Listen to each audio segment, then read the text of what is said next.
Martin, you've had a long, great career as a founder CEO, and now with your new venture, Passage, you're creating a platform for smart immigration. What is that about? If you look at like a human history from like a start, human always moved from point A to point B for better opportunities. The whole concept of like immigration, it benefits both the immigrant but also the communities that this immigrant goes through it. I always say with 30% more effort on the matching, we will get 3x of the result. So for example, Canada is a country that all of our workforce growth is coming from immigrants. So we know what is our workforce labor shortage.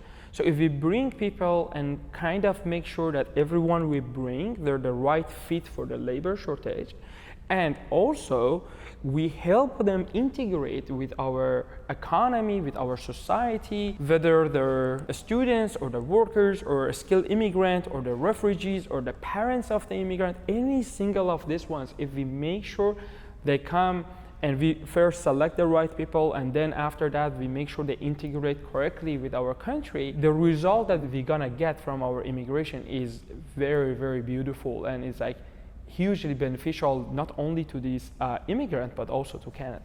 Well, so there's a lot of components to what you just described. Getting the input about what is needed in the labor force, identifying people from whatever country they're coming from, learning about them, finding a place for them in the local country, there's their destination, but then this key point of integrating them really well. Can you take us through the step-by-step how you do that? Look at our labor shortage, then work backward.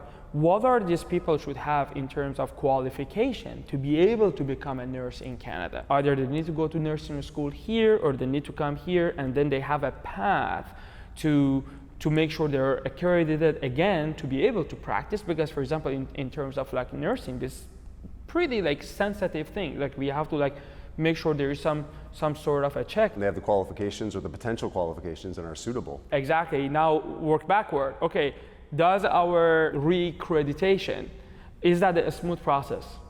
If not, let's fix that before opening the gate to those people who come here, they want to be a nurse, and then they have to wait years and years to be accreditation. If we can't fix that one, so let's bring another category. Let's say, for example, cybersecurity. We have about 45,000 openings for cybersecurity. And growing.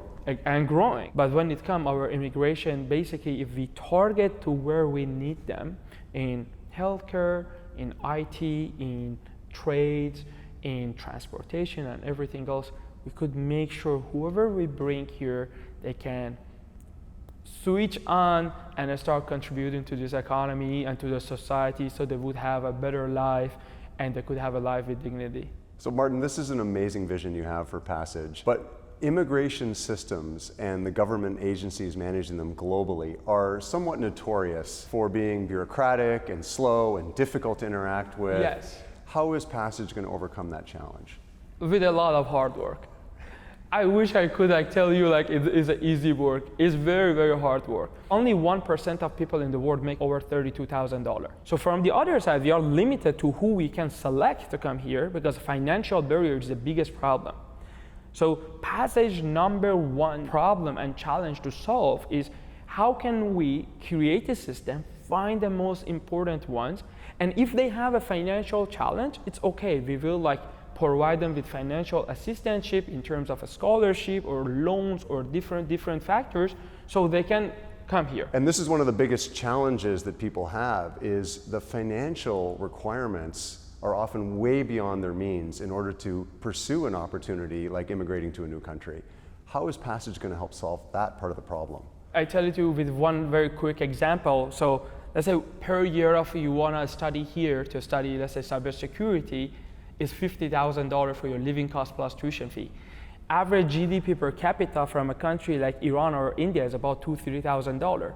So on average, you can't make it. There's no chance. So let's say you have $10,000 or $20,000. For the rest of the $30,000, $40,000 you need, you either can get a loan from a lender on the platform, or if you meet the criteria of the donors, you can actually get a grant from them paying the tuition fees and your living costs to come to Canada to study.